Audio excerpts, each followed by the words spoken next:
सहनाववतु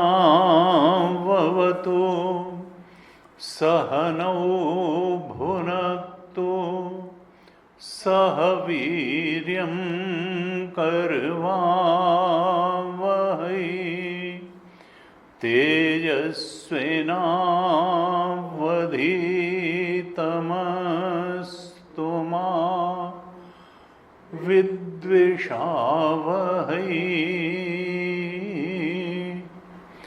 ॐ शान्ति शान्ति शान्तिः।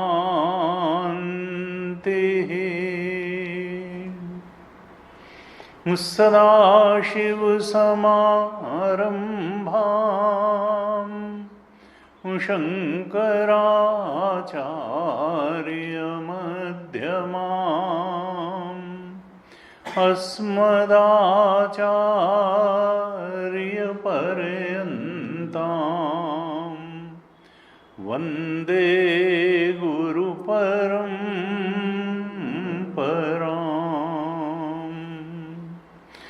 अज्ञानतिमिरान्धस्य ज्ञानाञ्जनशलाकया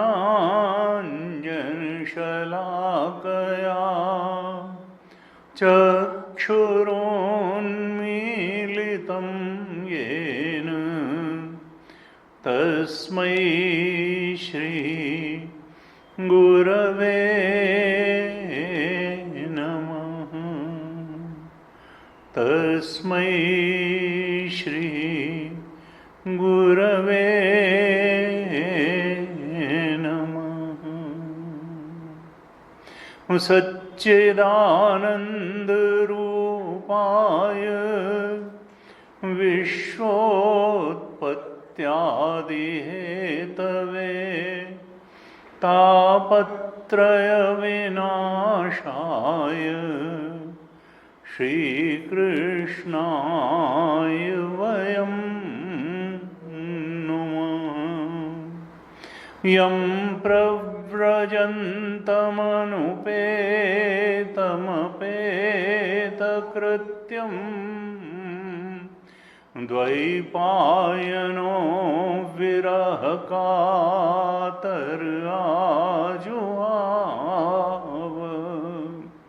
पुत्रेति तन्मयतया तर्वोऽभिनेदुः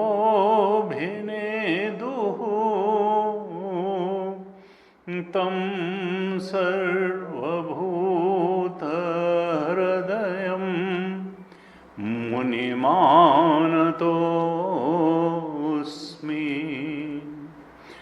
तं सर्वभूतहृदयं मुनिमानतोऽस्मि।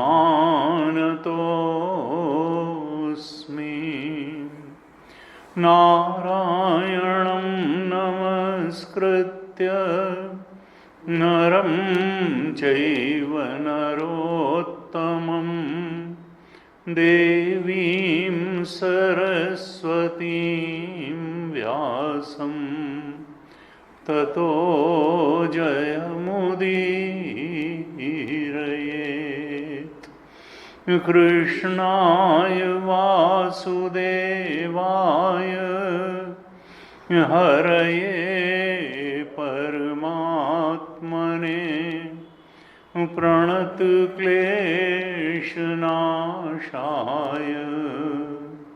गोविन्दाय नमो नमः। प्रणतक्लेशनाशाय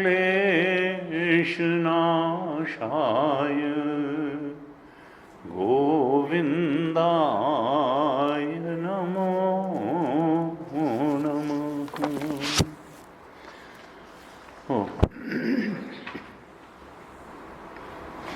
श्रीमद् भागवत महापुराण के सप्तम स्कंद पर, 7th कैंटो पर हम चर्चा कर रहे थे। सो कुल 15 अध्याय हैं 7वें स्कंद में, और हमने 13 अध्याय तक चर्चा कर ली थी। 14वें अध्याय पर चर्चा चल रही थी। तो 14 और 15 अध्याय पर आज चर्चा करेंगे, सप्तम स्कंद के। धर्मों का वर्णन चल रहा है। अंतिम 5 अध्यायों में विभिन्न प्रकार के धर्मों का वर्णन किया गया। 11वें अध्याय में मानव धर्म का वर्णन आया, वर्ण धर्म का, स्त्री धर्म का वर्णन आया। 12वें अध्याय में ब्रह्मचर्य आश्रम के धर्मों का, वानप्रस्थ आश्रम के धर्मों का वर्णन आया। 13वें अध्याय में संन्यास धर्म का वर्णन आया। तो मानव धर्म का, वर्ण धर्म का, आश्रम धर्म का, स्त्री धर्म का, इस प्रकार से वर्णन आया। और अब अंत में 14 और 15 दोनों अध्यायों में गृहस्थों के धर्म का वर्णन आया, क्योंकि हम जानते हैं मानव समाज में अधिसंख्यक तो गृहस्थ ही हैं, और तो इसलिए गृहस्थ को किन किन धर्मों का निर्वहन करना चाहिए उसका थोड़ा विस्तार से यहाँ वर्णन किया गया। क्यों? क्योंकि धर्म ही मुक्ति की तरफ बढ़ाता है। जो 4 पुरुषार्थ हैं, अर्थ, काम, धर्म और मोक्ष, तो 2 तो पुरुषार्थ सब कोई कर ही लेता है। कामनाओं की पूर्ति भी सब लोग करते हैं, उसके लिए अर्थ की आवश्यकता होती, तो अर्थ भी सब कमाते हैं। इसके लिए कोई विशेष शिक्षा की जरूरत नहीं है। हाँ, क्या संयम रख करके अर्थ कमाना चाहिए और कामनाएं पूरी, उसके लिए तो धर्म अवश्य है। धर्म उसका भी नियामक है कि अर्थ किस प्रकार से कमाया जाए, किस प्रकार से रखा जाए, खर्च किया जाए, और कामनाओं की पूर्ति भी किस प्रकार से की जाए। लेकिन फिर धर्म एक उसका और स्वरूप है। वो ये भी बताता है कि किस धर्म का पालन करके हम मोक्ष, चरम पुरुषार्थ की तरफ बढ़ सकते हैं। उसके लिए क्या? अर्थ और काम की पूर्ति ठीक से हो सके, दुखदायी न हो, इसके लिए भी धर्म है। और मोक्ष पुरुषार्थ के लिए जो आवश्यक अधिकारित्व है वो किन धर्मों से प्राप्त होता है उसके भी समझने की आवश्यकता है। तो 14वें अध्याय में गृहस्थ संबंधी सदाचार की बात बताई। हमने थोड़ी चर्चा इस पर करी थी। तो 2-3 बातें जो हमने पिछली कक्षा में भी चर्चा करी। युधिष्ठिर ने जब पूछा नारद जी से कि भगवान आप हमको उस साधन का निर्देश करिए जिससे गृहस्थ भी बिना किसी विशेष परिश्रम के परम पद को प्राप्त कर सकता है, मोक्ष को प्राप्त कर सकता है। तब नारद जी उत्तर देते हैं और कहते हैं, बड़े सूत्र रूप में और बड़े स्पष्ट रूप से नारद जी बताते हैं, कहते हैं पहला काम तो ये करना चाहिए कि गृहस्थ धर्म के अनुसार गृहस्थाश्रम में रहे और सब काम करे, लेकिन कर्मों को करते हुए भी कर्मों को भगवान को समर्पित कर दे। सारे कर्मों को भगवान के प्रति समर्पित कर दे।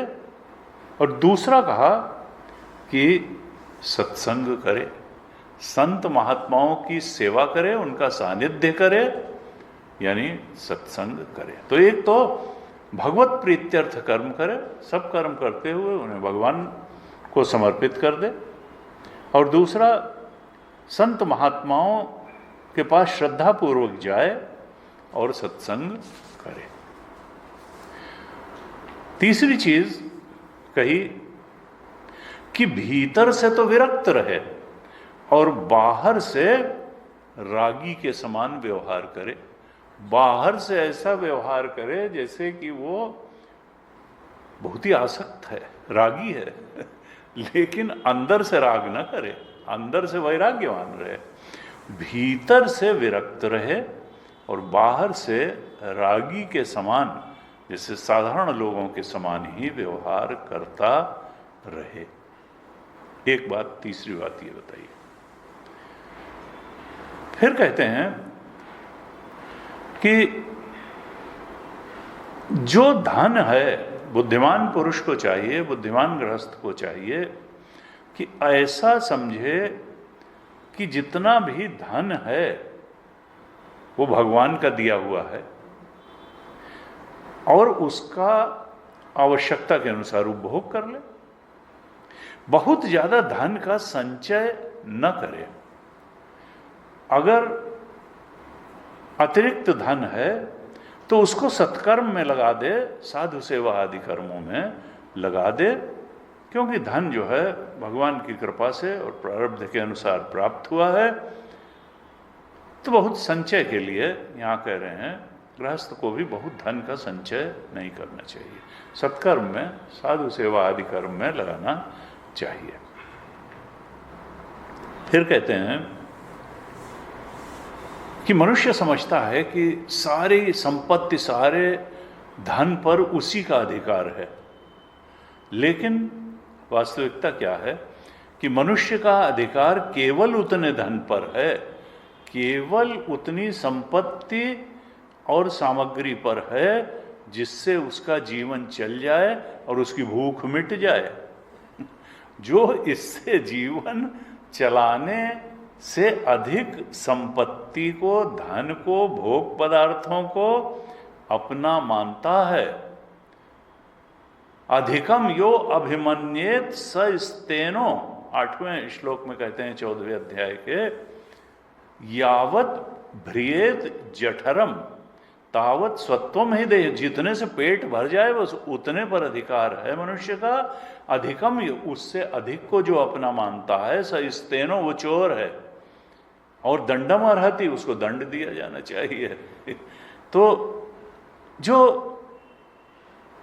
जीवन जीने से अधिक भोग पदार्थों को संग्रह करता है, उन पर अधिकार जमा के रखता है, तो वो चोर है और उसको दंड मिलना चाहिए। ये बिल्कुल गीता जी जैसी बात कही।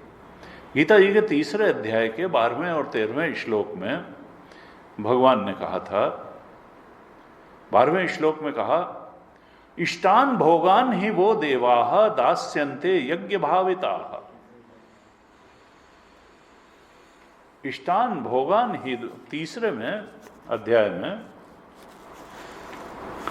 भगवान ने कहा, देखो मनुष्य को चाहिए कि वो देवताओं के लिए भी उनका भाग निकाले, केवल अपने लिए ही न पकाए, अपने लिए ही चिंता न करे। देवान, 11वें श्लोक में कहा, 3:11 में, देवान भावयतानेन ते देवा भावयन्तु यह। जब तुम पहले देवताओं को उनका भोग प्रदान करोगे, उनको प्रसन्न करोगे, उनको अर्पण करके उनको प्रसन्न करोगे, तो फिर बदले में वो भी तुमको, तुम्हारे ऊपर कृपा करेंगे। ते देवा भावयन्तु वह तुम्हारे ऊपर भी वो कृपा करेंगे जब तुम पहले उनको उनका भाग दे करके तृप्त करोगे, तो वो भी तुम्हें आशीर्वाद देंगे। इस प्रकार से परस्परम भावयंता श्रेय परम अवाप्स्यत, इस प्रकार परस्पर एक दूसरे को प्रसन्न करते हुए तुम श्रेय मार्ग की तरफ बढ़ जाओगे, परम श्रेय मुक्ति की तरफ बढ़ जाओगे।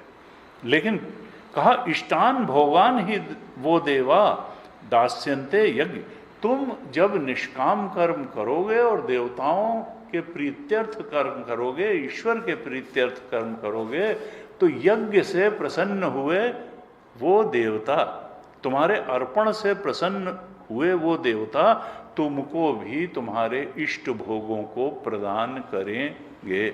इष्टान भोगान ही वो देवाह दास्यन्ते यज्ञ भाविता, यज्ञ से वो पोषित वो देवता तुम्हें तुम्हारे इष्ट भोगों को प्रदान करेंगे।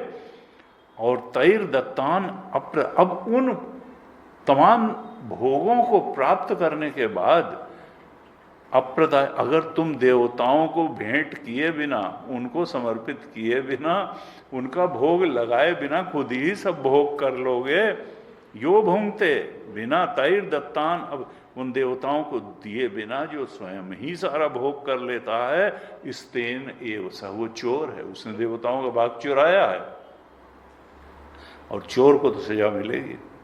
और जो दे करके देवताओं को उनका भाग दे करके तब प्रसाद रूप में भोग करता है, उसकी क्या स्थिति है? तो 13वें श्लोक में कहा यज्ञ शिष्टा अशिनः संतो, जो यज्ञ से बचे हुए भाग को देवताओं द्वारा के प्रसाद के रूप में ग्रहण करता है, अशिनः खाता है, ऐसा संत मुच्यन्ते सर्व किल विषय, सारे दुर्गुणों से, सारे पापों से, सारे कालुष्य से मुक्त हो जाता है। मुच्यन्ते सर्व किल विषय भुंजते ते तु अघम पापा, इसके विपरीत वो लोग खाना नहीं खाते हैं, वो लोग पाप ही खाते हैं जो केवल अपने लिए पकाते हैं यानी देवताओं को उनका भाग नहीं देते, किसी को भाग नहीं देते। ये पचन्ते आत्म कारण, जो केवल अपने शरीर के पोषण के लिए ही इकट्ठा करते हैं और भोग करते हैं, ये पचन्ते आत्म कारणात् तो भुंजते ते तु अघम पापा, वो तो बहुत बड़े पापी हैं। यही बात यहाँ भागवत जी में भी कही कि जो अधिक संपत्ति है, जितने पर से उनका जीवन चल जाए उतने पे अधिकार है, जितने पे भूख मिट जाए उतना जो है भोग पर अधिकार है, भोजन पर अधिकार है, और नहीं तो वो चोर है, उसे दंड मिलना चाहिए। ये गृहस्थों के बारे में, यानी हमको सबका भाग दे करके तो फिर स्वयं भी भोग करना चाहिए। फिर कहते हैं नारद जी कि गृहस्थों को भी धर्म और अर्थ और काम की पूर्ति के लिए, यानी प्रथम 3 पुरुषार्थों की पूर्ति के लिए बहुत कष्ट नहीं करना चाहिए, बहुत लगे नहीं रहना चाहिए। इसी के लिए 24 घंटे में 12 और 14 घंटे काम कर रहे हैं, जैसा कि आजकल मल्टीनेशनल में होता है। और फिर कहते हैं भाई इतना बड़ा पैकेज, उतने बड़े पैकेज की कोई ज़रूरत नहीं है 4 रोटी सुबह 4 रोटी शाम खानी है, 2-4 जोड़ी कपड़ा, लेकिन नहीं, लग्जरी का तो कोई एंड नहीं है, भोग का कोई अंत नहीं। कहते हैं गृहस्थ मनुष्य को भी चाहिए कि धर्म अर्थ काम के लिए बहुत कष्ट न उठाए और प्रारब्ध के अनुसार जो भी मिल जाए उसी में संतोष करे, क्योंकि संतोष जो है अंत में तृप्तिदायक होता है, भोग से आज तक किसी को तृप्ति हुई नहीं। फिर कहते हैं कि देखो ये काम, भोग की कामना तो बढ़ती चली जाएगी भोग की कामना बढ़ती चली जाएगी और ये कामना जो है दुख देगी। हमने गीता में बहुत विस्तार से इसका, ये ही संस्पर्शजा भोगा दुख जो नहीं, यहाँ भी यही कहते हैं कि भोग की कामना ये नहीं कि भोग करके मिट जाएगी, वो तो बढ़ती चली जाएगी और दुख देगी, और फिर उससे ममता हो जाएगी सुखद वस्तु से। तो कामना भी दुख देती है, ममता भी दुख देती है, और जिसने कामना पर विजय प्राप्त कर ली और ममता पर विजय प्राप्त कर ली, उसने मानो सृष्टि पर विजय प्राप्त कर ली और भगवान पे भी यहाँ लिखा है विजय प्राप्त कर ली। वो स्वयं नित्य विजयी है और उसने भगवान को भी जीत लिया। भगवान तो फिर पीछे पीछे हरि फिरे कहत कबीर कबीर, वो स्थिति आ जाती है। कहते हैं इसलिए ये भोग क्या है, ये तो संसार का पार्ट है, संसार बदलने और मिटने वाला है। ये शरीर भी क्या है, ये पंचभूत का है, ये तो विष्ठा की एक पोटली है, ये एक दिन राख की ढेरी बन जाएगा। ये तुच्छ शरीर, इसमें आसक्ति क्या, और इस बदलने वाले संसार में भी आसक्ति का क्या अर्थ है। असल में तो अनंत आत्मा ही सत्य है, चेतना ही सत्य है और वही प्राप्त करने योग्य है, वही जानने पहचानने पाने योग्य है। कहते हैं अखंडानंद जी महाराज कहते थे कि देखो, इसलिए तुम संसार की किसी बात के लिए बहुत जिद मत करो, क्योंकि जिद करना वासना का लक्षण है। तुम कहते हो हाँ ठीक है भाई, तुम्हारी तरह ठीक है, किसी बात की जिद पकड़ करके बैठना ठीक नहीं है संसार में। क्योंकि जिद जो है, जितनी गहरा कोई जिद्दी आदमी, इसका मतलब वो वासनाग्रस्त है उस चीज को लेकर के। नहीं तो कहा तुम संसार की वस्तुओं के संरक्षक भले हो सकते हो, ट्रस्टी हो सकते हो, लेकिन इसके स्वामी तो भगवान ही है। पूरे संसार के स्वामी भगवान हैं, तुम स्वामी नहीं हो। कुछ दिन के लिए तुम देह के ही स्वामी नहीं हो, तो देह से जुड़ी हुई वस्तुओं के स्वामी कहाँ से? संरक्षक भले हो, इसको अच्छे काम में लगा सकते हो, देह को भी, और देह से कमाई गई और प्राप्त वस्तुओं को भी तुम धर्म अर्थ काम और मोक्ष के लिए, चरम पुरुषार्थ मोक्ष की सिद्धि के लिए में लगा सकते हो। इस संसार के और तुम्हारे भी स्वामी तो भगवान ही हैं, एकमात्र सत्य तो भगवान ही है।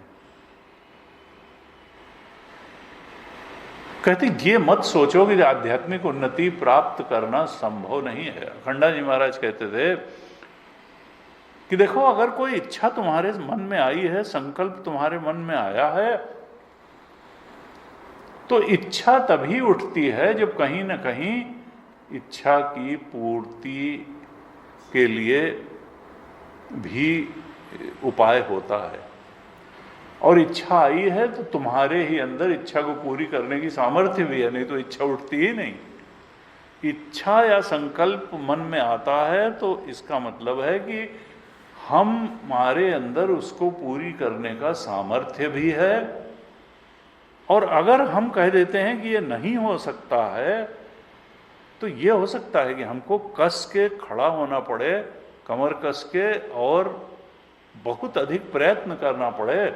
लेकिन अगर हम बिना प्रयत्न करिए ही कह देते हैं कि ऐसा नहीं हो सकता है, लेकिन इच्छा और संकल्प मन में आया है आध्यात्मिक उन्नति का या जो भी अच्छा ऊंचा, तो फिर हम कर्तव्य से मुंह चुरा रहे हैं।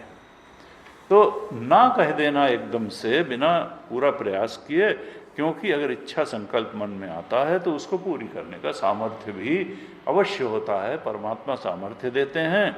ये नहीं हो सकता है कहना, ये तो कर्तव्य से मुंह चुराना है।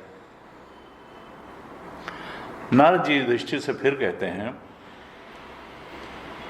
युधिष्ठिर, सारे यज्ञों के भोक्ता भगवान ही हैं। यज्ञों के भोक्ता भगवान हैं, और भगवान केवल जो अग्नि के मुंह में डाली गई आहुति से ही तृप्त नहीं होते हैं, वो भी एक विधि है। लेकिन यहां कहते हैं कि युधिष्ठिर, अग्नि के मुख में हवन करने से भगवान उतने तृप्त नहीं होते हैं जितना शुद्ध आचरण और शुद्ध ज्ञान वाले ब्राह्मण के मुख में अर्पित करने से, हविष्यान्न से उनकी तृप्ति होती है। अर्थात तत्व विचार करने वाले, शुद्ध सदाचार का अवलंबन लेकर जीवन जीने वाले जो ब्राह्मण हैं उनको भोजन कराने के, उनके मुख में भोजन रूपी हवन करने से जैसे प्रसन्न होते हैं, वैसे अग्नि के मुख में डालने से प्रसन्न नहीं होते हैं भगवान। फिर कहते हैं, ये यज्ञ की बात बताई। पहले तो देखिए तप की बात एक प्रकार से बताई थी कि उतना ही धन रखे जितने से उसका जीवन चल जाए, बाकी को साधु सेवा में और अच्छे काम में लगा दे। बहुत आसक्ति न रखे, ममता न रखे, कामनाओं को कम करता चला, ये तो तप हो गया। और फिर यज्ञ की बात बता दी कि यज्ञ बजाय अग्नि के मुख में हवन करके यज्ञ करने के, जो सदाचारी सज्जन विद्वान व्यक्ति है उसके मुख में हवन करने से, भोजन कराने से अधिक प्रसन्न भगवान होते हैं। अब अंत में दान की बात बताते हैं। 3 चीजें कहते हैं ना गीता में भी, यज्ञ दान तपः कर्म न त्याज्यमिति चापरे। सब कुछ का त्याग होना चाहिए, लेकिन 18वें अध्याय में अंत में भगवान इस पे जोर देते हैं। 18वें अध्याय के 3 श्लोक में कहा कि देखो त्याग बहुत बड़ी चीज है। कर्म फल का त्याग करना चाहिए और काम में कर्मों का भी त्याग करना चाहिए, यानी इच्छापरायण कर्मों का त्याग करना चाहिए और फल की आसक्ति का भी त्याग करना चाहिए। और तीसरे में कहा कि यज्ञ दान तपः कर्म न त्याज्यमिति चापरे। ऐसे भी विद्वान हैं जो कहते हैं कि यज्ञ दान और तप, ये 3 कर्म जो है इनका त्याग नहीं होना चाहिए। और 5वें श्लोक में 18वें अध्याय के कहा कि केवल त्याग नहीं करना चाहिए, यही नहीं बल्कि इनको करना भी चाहिए। यज्ञ दान तपः कर्म न त्याज्यम कार्यम एव तत्। इन तीनों का, यज्ञ दान और तप के कर्म का, ऐसा नहीं है कि त्याग नहीं करना चाहिए, बल्कि यज्ञ दान और तप, ये 3 कर्म तो करने ही चाहिए। कार्यम एव, ये कर्तव्य हैं। क्यों? क्योंकि यज्ञों दानम तपश्चैव पावनानि मनीषिणाम। क्योंकि ये यज्ञ दान और तप कर्म जो हैं ये बुद्धिमानों के भी चित्त को पवित्र करने वाले हैं। पावनानि मनीषिणाम, बुद्धिमान भी इससे पवित्र होता है चित्त से, और पवित्र चित्त में फिर सहज रूप से आत्मचिंतन होना प्रारंभ हो जाता है। पवित्र चित्त आत्मचिंतन में समर्थ होता है, ऐसे कहा। तो यहां पर तप की भी बात बताई और यज्ञ की भी बात बताई, और अंत में दान की बात बता रहे हैं। 27वें श्लोक में कह रहे हैं कि सबसे पवित्र देश कौन है दान के लिए, और सबसे पवित्र लोग कौन है? तो कहते हैं दान में देश काल की नहीं बल्कि पात्र की प्रधानता होती है। जो सत्पात्र है, सदाचारी है, त्यागी है, उसी को दान देना चाहिए। लंपट और भोगी को इसलिए कि वो दरिद्र है या ये, तो उसको दान, अपात्र कुपात्र को दान देने से, एक परमानंद जी महाराज थे, कहते तो कुपात्र को दान देने से दाता नष्ट हो जाता है। तो दान हमेशा सत्पात्र को देना चाहिए, सदाचारी व्यक्ति को देना चाहिए, त्यागपूर्ण जीवन और ईश्वरोन्मुखी जीवन जीने वाले व्यक्ति को ध्यान देना चाहिए। और वही देश और काल दान देने के लिए सबसे उपयुक्त है, जहाँ सत्पात्र उपलब्ध हो जाए। क्योंकि दान में प्रधानता देश काल की नहीं है, पात्र की है। वही सबसे पवित्र देश है और वही सबसे पवित्र काल है जहाँ पर दान के लिए सुयोग्य सत्पात्र मिल जाए। फिर कहते हैं युधिष्ठिर, भगवान ने सारी ही योनियां बनाई, पशु योनि, पक्षी योनि, मनुष्य योनि, देव योनि, और सबके अनुकूल शरीरों की रचना करी, और वही चेतना बन करके, जीव बन करके इनमें विराजमान भी हैं। जीव रूप से वही शयन करते हैं, शरीर रूप पुरों की जैसे रचना करते हैं, और जीव चेतन के रूप में वही इसमें शयन भी करते हैं।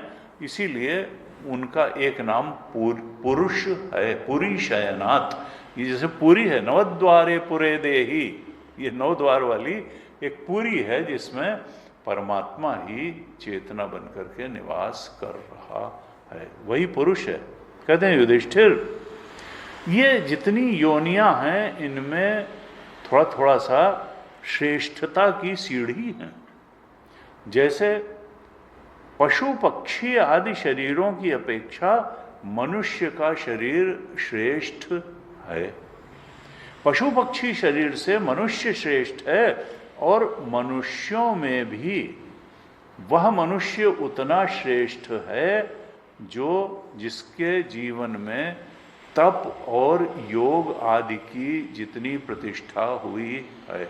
जो जितना तपस्वी है, जो जितना योग निष्ठ है, वो समझो भगवान का अंश उसके अंदर उतना ज़्यादा प्रकट हो रहा है, वो उतना अधिक श्रेष्ठ है। फिर कहते हैं, देखो युधिष्ठिर,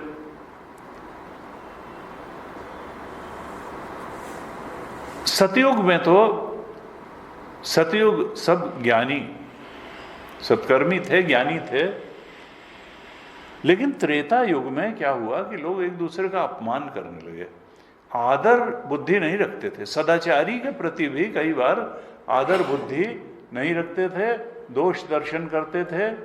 इसलिए पहले तो गुरु को ही भगवान का रूप मान करके पूजा जाता था, या बहुत श्रेष्ठ संत को भगवान का रूप मान करके सतयुग में पूजा जाता था। लेकिन जब त्रेता में यह हुआ कि मनुष्य की श्रद्धा घटने लगी, और गुरु में और विद्वान संत में उस प्रकार से भगवत भाव लोगों की करने की सामर्थ्य नहीं रह गई, तब फिर मूर्ति पूजा प्रारंभ की गई कि कम से कम मूर्ति जो है उसमें तो हम अपनी भाव को पूरा का पूरा कर सकेंगे। त्रेता युग में जब विद्वानों ने देखा कि मनुष्य एक दूसरे का अपमान करते हैं, तब उन्होंने उपासना की सिद्धि के लिए भगवान की प्रतिमा की पूजा की व्यवस्था दे दी। तो ये त्रेता युग से प्रतिमा पूजा की परंपरा चली, अर्थात भगवान का ये मूर्ति में जब अवतार होता है, प्राण प्रतिष्ठा होती है, तो कहते हैं अर्चावतार हुआ है। जैसे राम जी का अवतार हुआ, कृष्ण जी का अवतार हुआ, नरसिंह भगवान, ऐसे ही ये अर्चावतार, अर्चन करने के लिए प्राण प्रतिष्ठा के द्वारा मूर्ति में जैसे परमात्मा का अवतार हो जाता है, तो अर्चावतार हुआ। और त्रेता युग से प्रतिमा पूजा की परंपरा चली। कहते हैं तभी से लोग श्रद्धा और भक्ति के साथ विभिन्न सामग्रियों और विधियों से प्रतिमा में भगवान की पूजा करते हैं। फिर सावधान करते हैं नारद जी, कहते हैं युधिष्ठिर, लेकिन जो लोग प्रतिमा में तो उपासना करते हैं, लेकिन भगवान के भक्तों से, मनुष्यों से द्वेष करते हैं, उनकी पूजा भगवान को स्वीकार नहीं होती है। मनुष्य से द्वेष करना और प्रतिमा की उपासना करना, इससे कोई सिद्धि नहीं मिलेगी, भगवान को ये पसंद नहीं है।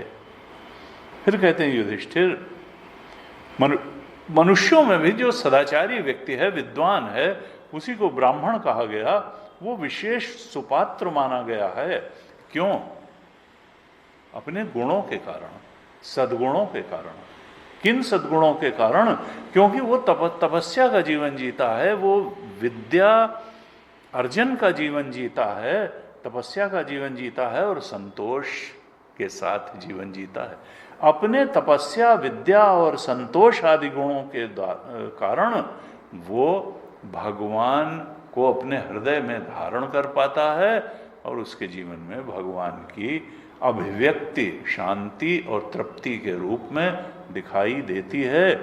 इसलिए मनुष्यों में ब्राह्मण को विशेष सुपात्र माना गया है। फिर कहते हैं हम लोगों के क्या, नारद जी। भगवान श्री कृष्ण के भी इष्ट देव ब्राह्मण ही हैं जो अनन्य भक्त हैं उनके, वो उनके भी इष्ट देव। हम भक्त पराधीना, और उनके चरणों की धूल से तीनों लोग पवित्र हो जाते हैं। ऐसे होता है। तो ये 14वें अध्याय में इस प्रकार से वर्णन किया, गृहस्थों के लिए सदाचार धर्म का वर्णन किया, यज्ञ दान और तप का स्वरूप क्या है और किस प्रकार से उनको पालन करना चाहिए ये बताया। और अब 15वें और अंतिम अध्याय में 7वें स्कंद के भगवान कहते हैं कि देखो, मोक्ष तक तो सबको पहुंचना है, अर्थ की सिद्धि भी होनी चाहिए और कामनाओं की भी पूर्ति होनी चाहिए, धर्म की भी सिद्धि होनी चाहिए, लेकिन चरम और परम पुरुषार्थ तो मोक्ष है, मुक्ति है। तो मोक्ष तक पहुंच जाएं गृहस्थ, इसके लिए फिर मोक्ष धर्म क्या है गृहस्थ के लिए, इसका बड़ा सुंदर वर्णन है, वो विस्तृत वर्णन है इस 15वें अध्याय में। नारद जी कहते हैं, युधिष्ठिर, गृहस्थ पुरुष को चाहिए, देखिए गृहस्थ ही वो आश्रम है जिस पर बाकी तीनों आश्रम निर्भर करते हैं। ब्रह्मचारी के लिए भी निर्वाह के लिए गृहस्थ ही दान आदि करता है या उसको सहायता करता है। वानप्रस्थ के लिए भी गृहस्थ का ही आधार होता है, और सन्यासी भी गृहस्थ से ही भिक्षा मांग करके जो चलता है। तो एक तरह से बाकी के 3 आश्रम गृहस्थाश्रम पर ही निर्भर करते हैं। इसीलिए गृहस्थ को अर्जन का अधिकार दिया गया है। ब्रह्मचारी अगर कमाना शुरू कर देगा तो वो ठीक नहीं माना गया। वानप्रस्थी भी अगर दुकान पे बैठा मिलेगा तो वो ठीक नहीं माना गया। और सन्यासी जो है वो अगर जनरल स्टोर चलाना शुरू कर दे तो वो तो बहुत ही निकृष्ट बात है। तो हर एक अर्जन नहीं, अर्जन का अधिकार गृहस्थ को ही है, वही 3 आश्रमों को सस्टेन करता है।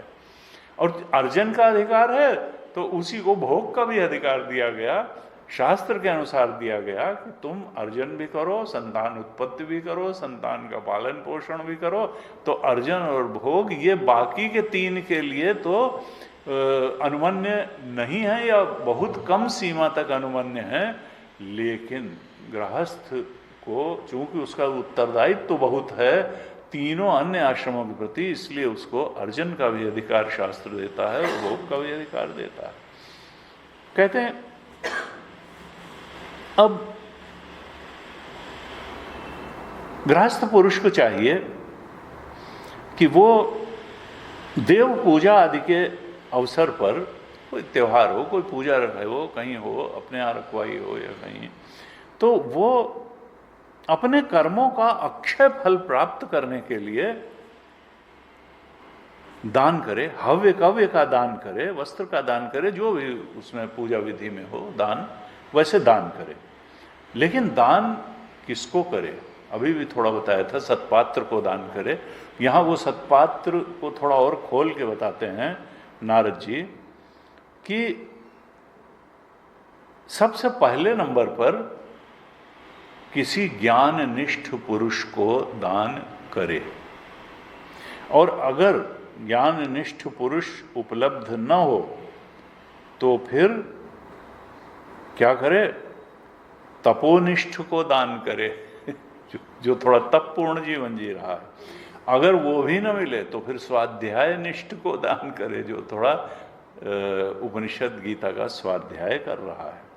वो भी अगर न मिले तो फिर इस प्रकार से कहा कि तब फिर प्रवचनकार को दान कर दे, कोई प्रवचन निष्ठ हो उसको दान कर दे। लेकिन जो ज्ञान निष्ठ है, जो तत्वनिष्ठ है, वो सबसे श्रेष्ठ है और दान के लिए सबसे बड़ा सत्पात्र है। ऐसे ज्ञाननिष्ठ तत्वनिष्ठ ब्राह्मण को ही दान देना परम धर्म है, ऐसा है। तो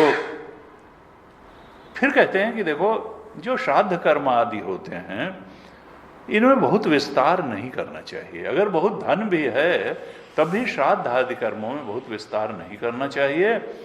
और श्राद्ध में श्राद्ध के भोजन में उन सब भोजन को नहीं सम्मिलित किया जाना चाहिए जो कि कोई धर्मात्मा व्यक्ति नहीं खाता। जैसे मांस आदि जो है वो नहीं खिलाना चाहिए श्राद्ध में, क्योंकि पितरों को और ऋषि मुनियों को उसी प्रकार के भोजन से प्रसन्नता होती है जैसा कि वेदों शास्त्रों में वर्णित है और जैसा किसी सदाचारी व्यक्ति के लिए अनुमन्य है, जिससे उसका चित्त मलिन न हो।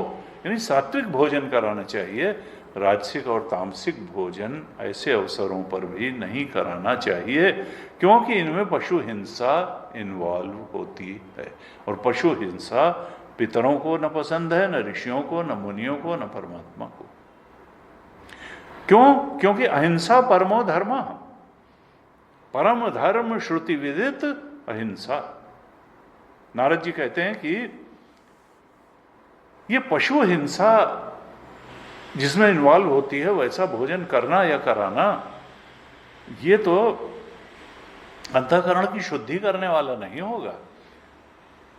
क्योंकि ये तो जिस भी कर्म से, क्रिया से किसी प्राणी को कष्ट पहुंचता हो, चाहे शरीर से कष्ट पहुंचता हो, चाहे उसके मन को कष्ट पहुंचता हो, तो वो कार्य धर्मानुसार नहीं कहा जा सकता है। और यहां तो आप किसी की जान ही ले रहे हैं अपने स्वाद लोलुप इंद्रिय, स्वादेंद्रिय की लोलुपता को पूरा करने के लिए आपने एक प्राणी को वध कर दिया। कहा जो यज्ञ के तत्व को जानने वाले ज्ञानी जन हैं, वो तो जो कर्म यज्ञ हैं, जो समिधा आदि द्वारा संपन्न किए जाते हैं, उनसे ज्यादा श्रेष्ठ आत्म संयम रूपी यज्ञ को मानते हैं। कर्म यज्ञ से ज्यादा श्रेष्ठ है आत्म संयम रूपी यज्ञ। और देखिए गीता जी में कहा था, सर्वम कर्मा अखिलम पार्थ। 12 तरीके के यज्ञ बताने के बाद चौथे अध्याय में भगवान ने फिर अपना निर्णय सुनाया था अर्जुन को कि अर्जुन, ये जो मैंने इतने यज्ञ बताए हैं, ये हैं तो सब वेदों द्वारा निर्धारित, लेकिन कर्म जान विद्धितान सर्वान। इन सब को 4:32 में कहा था, इन सब कर्मों को तुम इन सब यज्ञों को कर्मों से उत्पन्न हुआ जानो। कर्म यज्ञ हैं ये, कर्म जान विद्धितान सर्वान। और फिर करो क्या? ये जान लो कि श्रेयान द्रव्यमयादि यज्ञ ज्ञान यज्ञ परंतप। 4:33 में कहा था, द्रव्यमय यज्ञ यानी कर्म यज्ञ से ज्ञान यज्ञ बहुत श्रेष्ठ है। सर्वम कर्माखिलम पार्थ ज्ञाने परिसमाप्यते। क्योंकि सारे द्रव्य यज्ञों का, हर प्रकार के यज्ञ का की पूर्णता आत्मबोध रूपी ज्ञान यज्ञ में हो जाती है। तो इसलिए आत्मचिंतन रूपी अग्नि में, आत्म संयम रूपी अग्नि में, सत्संग रूपी अग्नि में कर्म यज्ञों का जो ज्ञानी जन है वो प्रविलाप कर देते हैं, लीन कर देते हैं, बाह्य कर्म कलापों से उपरत हो जाते हैं। इस प्रकार से कहा। फिर कहते हैं युधिष्ठिर, अधर्म की 5 शाखाएं हैं। यहां 5 प्रकार के अधर्मों का उल्लेख किया है 12वें श्लोक में। विधर्मः परधर्मश्च आभास उपमा छलः अधर्म शाखा पंचेमा धर्मज्ञो अधर्मवत त्यजेत। जो जानता है धर्म का मर्म, वो इन 5 को अधर्म जानकर इनका त्याग कर देता है। क्या 5 हैं?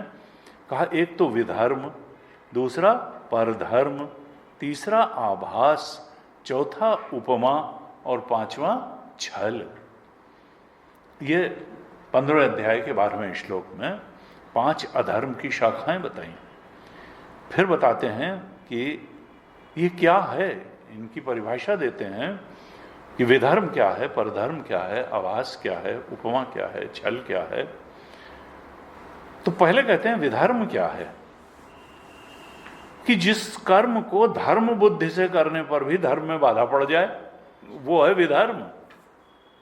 यानी जैसे पशु यज्ञ, वो कर तो रहे हैं हम प्रसन्न करने के लिए ईश्वर को, लेकिन उसमें चूंकि हिंसा का समावेश है इसलिए धर्म करने पर भी वो विधर्म की श्रेणी में आ जाता है।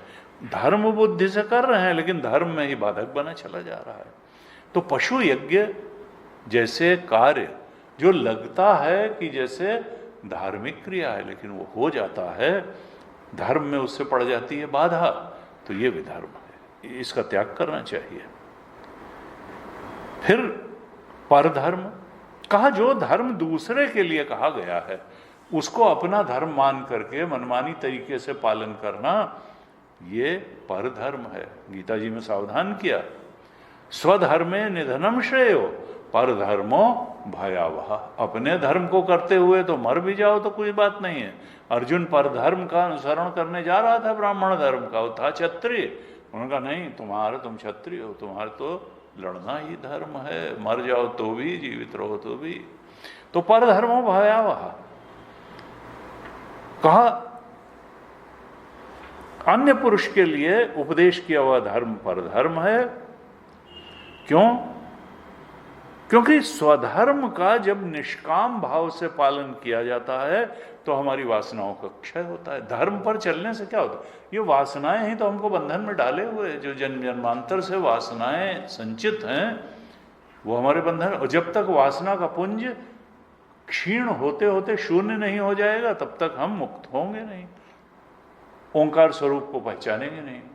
तो ये धर्माचरण जो है वासना को क्षय करने की एक तकनीक है, धर्माचरण, स्वधर्माचरण। और स्वधर्माचरण भी कैसे? निष्काम भाव से स्वधर्माचरण। अगर सकाम भाव से करेंगे तो फिर वासना और बनती चली जाएगी, वासना पुंज गहराएगा। इसलिए ध्यान रखना है कि स्वधर्म का ही पालन करना है और वो भी निष्काम भाव से करना है। जब निष्काम भाव से स्वधर्म का पालन किया जाता है तो वासनाओं का क्षरण होता चला जाता है। और अगर हम परधर्म का पालन करने लगेंगे तो वासना का क्षय होने की जगह वासनाओं की वृद्धि होती चली जाएगी, तो फिर धर्म का कोई लाभ ही हमको नहीं मिलेगा। वासनाएं तो बढ़ गई और स्वधर्म का पालन हुआ था वासनाओं के क्षय के लिए। इसलिए कहा कि परधर्मो भयावह, परधर्म का पालन नहीं करना है वो अधर्म है। और तीसरा कहा आभास। आभास क्या है? कहा, जब व्यक्ति शास्त्र अनुमोदित धर्म का, जैसे ब्राह्मण के धर्म बताए, क्षत्रिय के धर्म बताए, वैश्य के बताए, शूद्र के बताए, तो शास्त्र अनुमोदित धर्म का पालन करने के बजाय मनमानी धर्म पर चलना शुरू कर देता है कि नहीं नहीं हम तो ऐसे ही भाई, तो फिर ये क्या है? ये आभास है, ये भी अधर्म है। शास्त्र और गुरु मनमत हो जाना, शास्त्र और गुरु के अनुसार दिनचर्या और आचरण बनाने के बजाय मनमानी करने लगना कि नहीं नहीं हम तो इसी को धर्म मानते हैं भाई, तो वो आभास है, ये अधर्म है। फिर कहते हैं उपमा। उपमा का अर्थ क्या है? कि दंभ करना। हम सदाचारी हैं लेकिन हम सदाचारी होने का ढिंढोरा भी खूब पीट रहे हैं और हमको अहंकार भी है कि देखो हम कितने बड़े विनयी हैं, सदाचारी हैं, सन्मार्गी हैं ना, उसका प्रदर्शन करते घूमना, दंभ। ये कहा कि ये जो है ये भी अधर्म हो जाता है। और फिर पांचवा कहा छल। छल क्या है? कि हम जान रहे हैं कि शास्त्र ने कोई, गीता में कोई अगर वचन कहा गया है तो उसका अर्थ ये है, लेकिन हमने दूसरे को बताते समय उसका उल्टा अर्थ करके बता दिया। उस अर्थ को ट्विस्ट करके बता दिया, तो ये छल है। शास्त्र के अर्थ को दूसरी तरह से कर देना, दूसरे प्रकार से, जिस तरह से जो शास्त्र जिसने लिखा है उसका वो कतई मंतव्य नहीं था कि उसकी उक्ति का ये अर्थ निकाला जाए, वो अर्थ करके किसी को समझा देना, बता देना, तो फिर ये छल है और ये अधर्म है, ये अधर्म है। और ये खूब चलता है समाज में, स्वार्थ सिद्धि के लिए खूब चलता है। गुरु जी कहते थे आजकल एक फैशन चला है एक चौपाई के 12 अर्थ करने का। अरे तुलसीदास ने 12 अर्थ का, उन्होंने तो एक अर्थ को ध्यान में रख करके चौपाई लिखी होगी। उस एक अर्थ को पकड़ो और उसी को सबको बताओ, तब तो जो है शास्त्र का जो है व्याख्यान करने का कोई अर्थ हुआ। अब तुमने 12 अर्थ, वहां पांडित्य प्रदर्शन करने के लिए थोड़ा शास्त्र लिखा गया है। शास्त्र तो सत्य का बोध कराने के लिए लिखा गया है, जीवन में शांति और सुख और तृप्ति प्रदान करने के लिए लिखा गया है, आचरण को पवित्र और चित्त को शुद्ध बनाने के लिए लिखा गया है। वो अर्थ करो जो तुलसी बाबा ने ध्यान में रख करके वो चौपाई लिखी है। 12 अर्थ करने से क्या है? तो ये है, ये छल है। कहा कि एक चौपाई आती है उसमें कि कबहु निरामिष हो ही कि कागा। कौआ जो है कभी शाकाहारी होता है, कबहु निरामिष हो ही कि कागा। और हमारे परिचित थे तो वो हर प्रकार का शौक करते थे, मदिरापान से और ले करके और मांसाहार तक। और उन्होंने कहा नहीं, हम तो जो है रामचरितमानस के अनुसार चलते हैं। उसमें लिखा है, काकभूषुंडी कितने बड़े विद्वान थे, भगवत बोध प्राप्त थे, कौए थे। और उसमें लिखा है कबहु निरामिष, वो भी मांसाहार करते थे तो हम भी मांसाहार करते हैं। इस प्रकार कबहु निरामिष हो कि कागा। हमने कहा उन्होंने किस संदर्भ, वो उत्तरकांड में आया, ये चौपाई बाल कांड की है।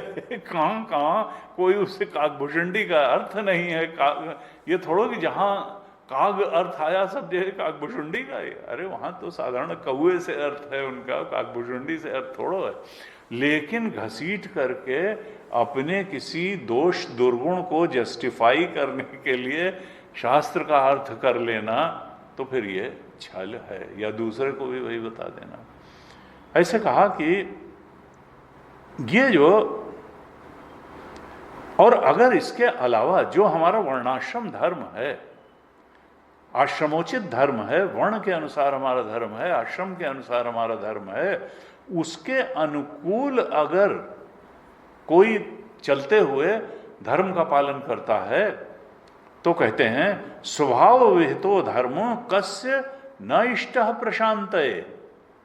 15वें अध्याय के 14वें श्लोक में कहा कि अगर अपने स्वभाव के अनुकूल जो वर्णाश्रम धर्म है उसका कोई पालन करता है तो वो धर्म का पालन किसके चित्त को शांति नहीं दे देता है। यानी स्वभाव के अनुसार जैसा आपका अंदर से है, अगर वणिक वृत्ति है तो वणिक धर्म का पालन करें, और क्षत्रिय वृत्ति है तो क्षत्रिय का, तब आपको सच्ची शांति और सच्चा सुख मिल जाएगा धर्म पालन से। लेकिन ये अगर 5 ध्यान नहीं करेंगे, इनको हम 5 जो अधर्म की, इनको धर्म मान लेंगे, विधर्म परधर्म आभास उपमा और छल, तो फिर हमारी वासना की वृद्धि होती चली जाएगी और हम मोक्ष की तरफ बढ़ने के बजाय और संसार में लिपटते चले जाएंगे। फिर कहते हैं नारद जी कि अगर धर्मात्मा व्यक्ति है तो भी वो न तो धर्म के लिए और न शरीर के निर्वाह के लिए बहुत धन प्राप्त करने की चेष्टा न करे, न तो शरीर चलाने के लिए ही बहुत अधिक धन इकट्ठा करने की चेष्टा करे, और न धर्म कार्य करने के लिए ही बहुत धन इकट्ठा करने की चेष्टा करे। क्यों? क्योंकि धार्मिक व्यक्ति का जीवन, संयमी व्यक्ति का जीवन, परमात्मा के शरणागत हो करके जीने वाले व्यक्ति का जीवन, उसकी जीविका का निर्वाह उसकी शरणागति ही कर देती है। भगवत परायणता ही उसकी जीविका का निर्वाह कर देती है, उसको बहुत चिंता नहीं करनी चाहिए। और गीता में भगवान ने यही कहा, अनन्यास चिंतयन्तो माम ये जनाः पर्युपासते तेषां नित्याभियुक्तानां योगक्षेमं वहाम्यहम्। मैं उसके योगक्षेम का वाहन करता हूँ, तुमको बहुत चिंता करने की जरूरत है। और कहते हैं कि अगर वो भगवान के नाम पर निवृत्ति लेगा तो उसकी निवृत्ति ही उसकी जीविका का निर्वाह कर देगी। और कहते हैं कि देखो, ये मत समझो कि धर्म केवल धन से ही किया जा सकता है। बहुत ज्यादा धन होगा तभी हम बहुत ज्यादा धर्म कर सकते हैं। कहते हैं देखो, बिना धन के भी धर्म का बहुत गहराई से पालन किया जा सकता है। कैसे? व्रत करने में कौन से धन की जरूरत है? आप कोई व्रत आपने ले लिया, भोजन संबंधी ले लिया, पूजा संबंधी, सवेरे पाठ संबंधी ले लिया, जप संबंधी ले लिया, तप संबंधी ले लिया, तो व्रत जप तप आदि धर्मों का पालन बिना धन के भी हो जाता है। उसमें जो उच्चतम बोध तक पहुंचाने वाले जो धर्म हैं, उनके लिए धन की आवश्यकता नहीं होती है। उसके लिए तो संकल्प शक्ति की और समझदारी की, निश्चयात्मका बुद्धि की आवश्यकता है, विवेक की आवश्यकता है, शास्त्र और गुरु के प्रति श्रद्धा और समर्पण की आवश्यकता है। धन से उसको जोड़ के देखना ठीक नहीं है। कहते हैं देखो युधिष्ठिर, जितना सुख, अंत में तो हम सुख पाने के लिए ही तो सारा प्रयास कर रहे हैं। धर्म अर्थ काम मोक्ष सबका चार पुरुषार्थ सुख पाने के लिए ही तो हैं। लेकिन कहते हैं नारद जी की देखो युधिष्ठिर, जो आत्मा में रमण करने वाला विद्वान है, जो संतोषी पुरुष है, उसको जितना गहरा सुख और जितनी तृप्ति और शांति मिलती है, वो कामनाओं से और लोभ से धन के लिए हाय हाय करते हुए संसार में दौड़ने वाले व्यक्ति को नहीं मिलती है। संदेश क्या है कि संतोष करो, जितना मिल जाए उसमें संतोष करो। आत्मा में रमण करने के लिए जितना शुद्ध सात्विक चित्त आवश्यक है, चिंतन आवश्यक है, स्वाध्याय सदु उसको करो। उससे जीवन में सबसे बड़ी तृप्ति, संतुष्टि और शांति की प्राप्ति हो जाएगी। कामना और लोभ पूरे होने से तो भटकाव ही रहेगा। कहते हैं जिसका मन संतुष्ट है उसके लिए सब जगह सुखी ही सुख है। और कहा संतोषी सदा सुखी। हमारे यहां तो कहावतें भी इस तरीके की, गोधन गज धन बाज धन और रतन धन खान जब आवे संतोष धन सब धन धूरी समान। तो संतोषी सदा सुखी। कहते जिसके मन में संतोष है उसके लिए सर्वदा और सर्वत्र सुख ही सुख है। उसका सुख कैसा है कि बाहर संसार में चाहे जितनी भागम भाग होगी, मारा मारी होगी, गला काट प्रतिस्पर्धा होगी, लेकिन संतोषी व्यक्ति इसी संसार में सुखी रहेगा। कैसे? दृष्टांत देते हैं, जैसे बहुत कंकड़ कांटों से भरे हुए जंगल में जाने पर भी वो व्यक्ति सुखी रहता है जो पैर में जूता पहन लेता है। तो जिसने जीवन में संतोष का जूता पहन रखा है, वो संसार की भागा भागी, मारा मारी, इसके बीच में भी वो कष्ट नहीं पाएगा। वो संतुष्ट रहेगा, तृप्त रहेगा, शांत रहेगा। उसको दुख कष्ट नहीं सताएंगे, क्योंकि उसने पैरों में जूता पहन लिया है संतोष का, जूता उसके मन में है, तो अब वो जो है उसको कांटों से कंकड़ से कोई डर नहीं है। लेकिन अगर कोई इंद्रियों के भोग के चक्कर में पड़ जाता है तो वो घर की चौकसी करने वाले कुत्ते के समान हो जाता है, ऐसे कहा इसमें 18वें श्लोक में कहा कि जब इंद्रियों की वासना प्रबल हो जाती है तो मनुष्य की स्थिति कुत्ते जैसी हो जाती है, 15-18 में कहा। और फिर कहते हैं कि जो ब्राह्मण संतोषी नहीं है, यानी हम कर तो बहुत पूजा पाठ रहे हैं या भगवत परायण जीवन जीने का विचार कर रहे हैं, लेकिन संतोष मन में है नहीं, तो इसका मतलब कि अभी हम कुछ ठीक से कर नहीं रहे हैं, नहीं तो लक्षण संतोष रूप आना चाहिए। क्यों? क्योंकि अगर व्यक्ति में संतोष नहीं है तो इसका मतलब कहीं न कहीं गहरे में इंद्रिय भोग की लोलुपता उसके अंदर बनी हुई है। और अगर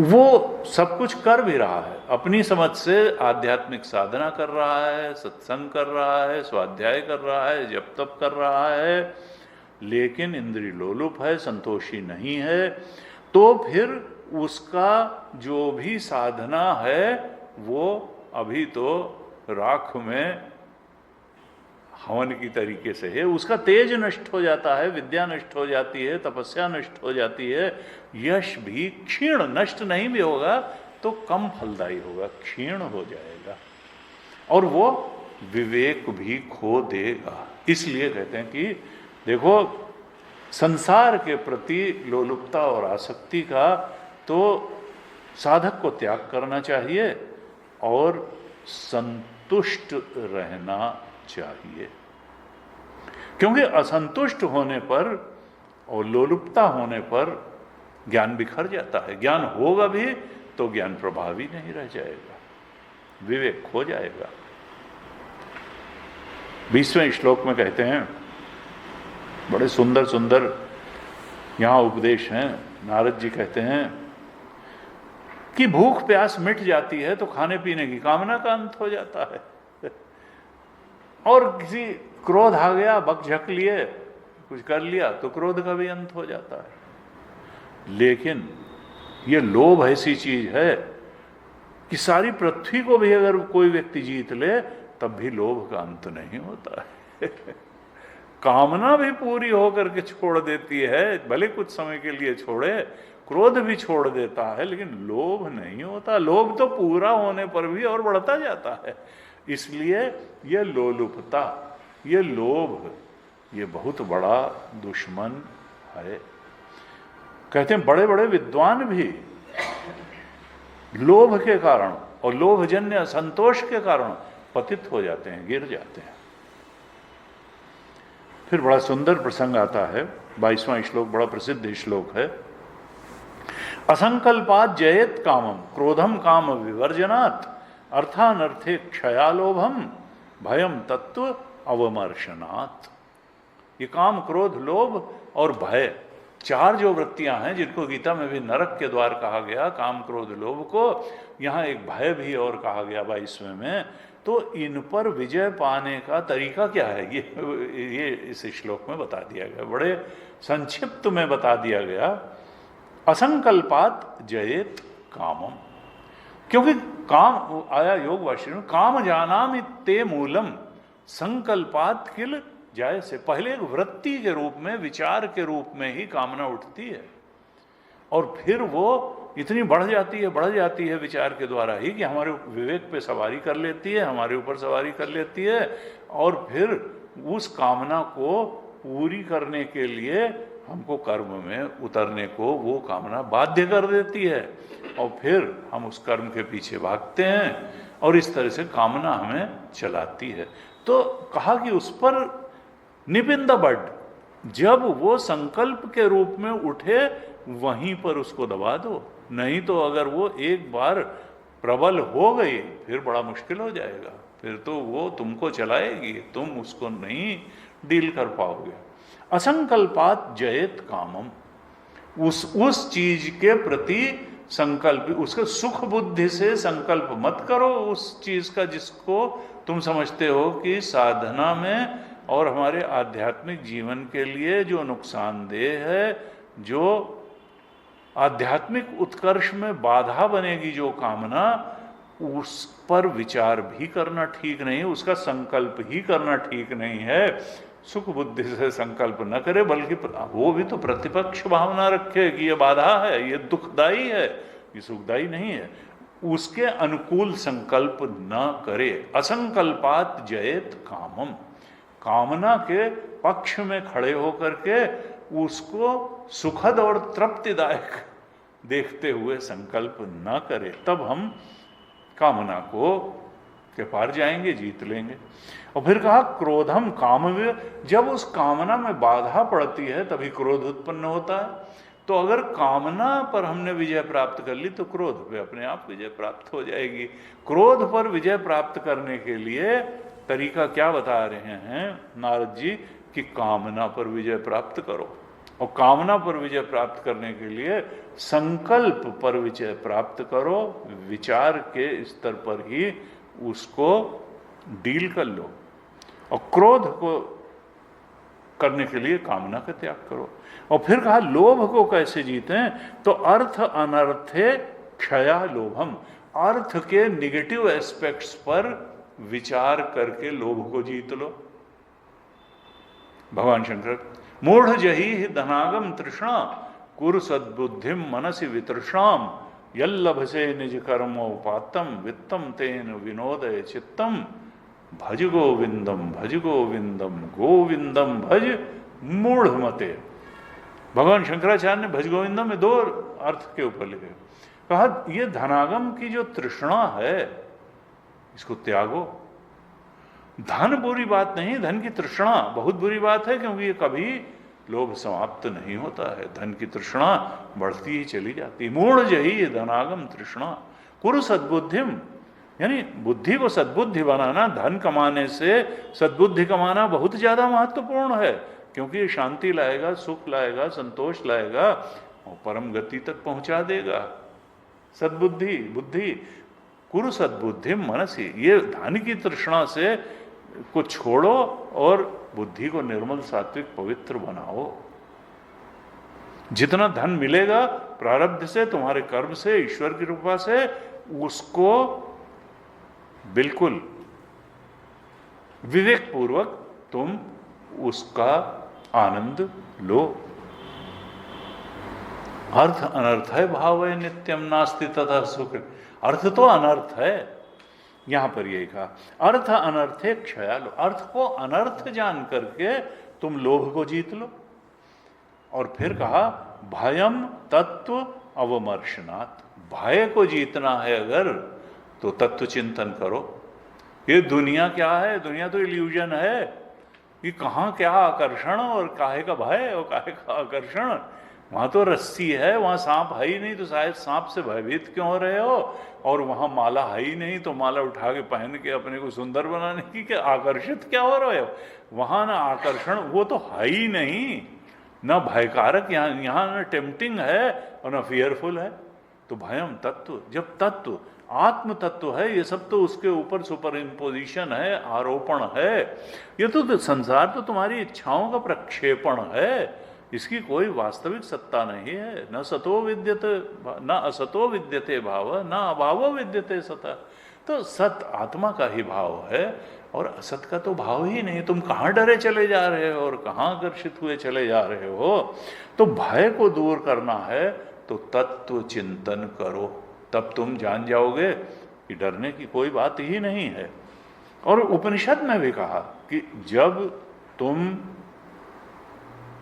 आत्मबोध को प्राप्त हो जाते हो तो आनंदम ब्रह्मणो विद्वान न बिभेति कुतश्चन, जो आनंद ब्रह्म को प्राप्त हो जाता है उसके जीवन से भय विदा हो जाता है। आनंदम ब्रह्मणो विद्वान न बिभेति कुतश्चन, वो किसी से, किसी परिस्थिति से, किसी व्यक्ति से डरता वरता नहीं है। आनंदम ब्रह्मणो विद्वान न बिभेति कुतश्चन। फिर कहते हैं आन्वीक्षिक्या शोक मोह, शोक और मोह पर अगर तुमको विजय पानी है तो अध्यात्म विद्या से शोक और मोह पर विजय प्राप्त की जा सकती है। ये बिल्कुल औपनिषदिक हैं ये सब बातें। उपनिषद भगवान शंकराचार्य बार बार दृष्टांत देते हैं, तरति शोकम आत्मवित्, यस्मिन् सर्वाणि भूतानि आत्मा एव अभूत विजानतः तत्र को मोह कह शोकः एकत्वम। जब एक आत्म तत्व, एक चेतन तत्व ब्रह्म तत्व को ही सत्य जान लेता है, देख लेता है, पहचान लेता है, और सबको उसके अलावा अनात्म को सुपर इम्पोजिशन देख लेता है, तो फिर शोक और मोह के पार चला जाता है। तत्र को मोह कह शोक। वही चीज यहां कही कि अध्यात्म विद्या से शोक और मोह को जीत लेना चाहिए। और फिर दंभम महद उपासया, दंभ पर कैसे विजय पाएं? कहा संतों की उपासना करके, महापुरुषों की उपासना करके दंभ पर। क्योंकि नहीं तो हम अपने को ही माने रहेंगे, हम ही बहुत बड़े हैं। जिस संत के शरणागत हो जाओ, महापुरुषों के शरणागत हो जाओ, तो शरणागत तो तभी होगा जब दंभ नीचे आएगा, अहंकार नीचे आएगा। तो दंभ पर विजय पाने के लिए संतों की उपासना करे। और कहा योग के जो विघ्न है, योग का विघ्न क्या है? विक्षेप, मन का विक्षेप। योग से चंचलता नष्ट हो जाती है ध्यान से। तो चंचलता तो विघ्न है, विक्षेप तो विघ्न है योग का, एकाग्रता का, ध्यान का। एकाग्र होकर चिंतन ही नहीं करने देगा, आत्मचिंतन। तो इस योग के अंतराय को कैसे? मौन के द्वारा। क्योंकि वाणी से हम किसी को बोलते हैं, फिर वो बोलता है, फिर ऐसे होता है। तो मौन के द्वारा योग के विघ्नों पर विजय प्राप्त कर ले। और कहा कि हिंसा पर कैसे विजय प्राप्त करे? तो कहा कि अननेसेसरीली ये जो प्राण हैं और शरीर, इनको जब हम जरूरत से ज़्यादा सक्रिय रखते हैं तो फिर इनकी ऊर्जा दूसरे को प्रताड़ित करने में खर्च होने लगती है। इसलिए शांत बनाए रखे, सात्विक बनाए रखे, बहुत ज़्यादा उछल कूद का जीवन न रखे। फिर 3 प्रकार के दुख हैं, आधि भौतिक दुख, आधि दैविक दुख और आध्यात्मिक दुख। कहते हैं आधि भौतिक दुख को दया के द्वारा जीत ले। क्योंकि समाज में क्या होता है? समाज में झगड़ा वही तो आधि भौतिक दुख है। पड़ोसी से थोड़ा अच्छे संबंध, उसको समय समय पर अगर तो वो नहीं है, उसके बच्चा बीमार पड़ा तो तुम ही डॉक्टर के यहाँ लिए जाओगे, तो फिर वो कुछ तो मानेगा तुमको। तो दया के द्वारा आधि भौतिक दुख को जीते। और आधिदैविक, भगवान की तरफ से मिले, देवता की तरफ से मिलने वाले जो कष्ट हैं, तो आधिदैविक वेदनाओं को समाधि के द्वारा जीते। भगवत स्मरण में डूब करके आधिदैविक, भगवान प्रसन्न होंगे तो दैवी, आधिदैविक दुख से हम पार पाएंगे। जब समाज के लिए प्रति हम दया दिखाएंगे, हमारा दयालु स्वभाव होगा, तो समाज भी हम पर कृपा करेगा, आधिभौतिक दुख नहीं आएंगे। और कहा आध्यात्मिक दुख को योग बल से जीत ले। एक अन्य जगह कहा है प्राणायामेन देह दोषात निवृत्ति। प्राणायाम करने से देह के दोषों की निवृत्ति हो जाती है। तो योग, आध्यात्मिक दुख जो है उसको योग बल से जीत ले। फिर कहा कि निद्रा को भी एक दोष माना गया। सत्संग में ही निद्रा आने लगी, या पढ़ाई के लिए बैठे तो नींद आने लगी, कोई भी अच्छा काम करने बैठे तो निद्रा। कहा निद्रा के दोष को कैसे जीतें? तो कहा इसको जो है सतोगुण के सेवन से, सात्विक भोजन करे, सात्विक स्थान में रहे, सात्विक लोगों का संग करे। ऐसे अगर करेंगे, सात्विक बनाएंगे जीवन को, भोजन को, संग को, अपने रहने और वस्त्र आदि को, शरीर को भी स्वच्छ रखेंगे, तो निद्रा पर हम विजय प्राप्त कर सकते हैं। फिर कहा सत्व गुण के द्वारा रजोगुण पर विजय प्राप्त करें, और तमोगुण पर भी। सात्विकता को बढ़ाएंगे तो तमोगुण और रजोगुण कम होगा। सात्विकता बढ़ाकर तमोगुण रजोगुण पर विजय प्राप्त करें, और फिर तमोगुण भी है तो गुण ही बांधने वाला भी, सतोगुण भी बांधने वाला है, तो सतोगुण पर किस तरह से विजय प्राप्त करें, तो कहा संसार से उपरति करके सतोगुण पर भी विजय प्राप्त कर लो। उपरति के द्वारा सतो, तब त्रिगुणातीत आत्मबोध की तरफ हम बढ़ेंगे। उपरति चाहिए सतोगुण पर, कहा। और इन सब दोषों पर बड़ी सुगमता से अगर विजय प्राप्त करना है तो उसके लिए एक उपाय बताते हैं नारद जी, और वो कहते हैं गुरु की भक्ति। गुरु की भक्ति।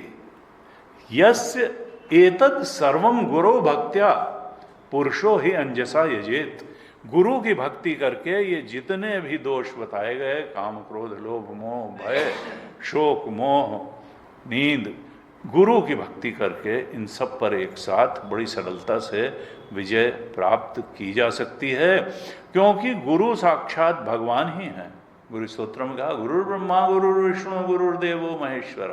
गुरु यहाँ पर कहते हैं गुरु साक्षात भगवान है। जो दुर्बुद्धि उन्हें मनुष्य समझता है उसका शास्त्र का श्रवण भी गज स्नान, हाथी के स्नान के समान व्यर्थ है। जैसे हाथी नहाने धोने के बाद धूल डाल लेता है, ऐसे ही जैसे उसने सारे सत्संग के बाद फिर से उन्हीं दोषों को लपेट लिया। जो भगवान ही गुरुदेव के रूप में आते हैं, लेकिन लोग भ्रम से उनको मनुष्य मानते हैं, क्योंकि अब गुरु शरीर से उनका वो गुरु तत्व हो गया। इसीलिए हमारे यहाँ कि गुरु तो वो तत्व है, अब वो आत्म तत्व ही है, उपाधि के माध्यम से आत्म तत्व प्रकट हो रहा है। इस प्रकार से ये बताया। अभी कुछ और बड़े सुंदर सुंदर इसमें उपदेश किए हैं नारद जी ने युधिष्ठिर जी को, लेकिन अब समय हो गया है। हम अगली कक्षा में इनको भी देख करके और तब अष्टम स्कंध में प्रवेश करेंगे अगली कक्षा में। आज ही ओम पूर्णमदः पूर्णमिदं पूर्णात् पूर्णमुदच्यते पूर्णस्य पूर्णमादाय पूर्णमेवावशिष्यते। ओम शांति शांति शांति। हरि ओम श्री गुरुभ्यो नमः। हरि ओम।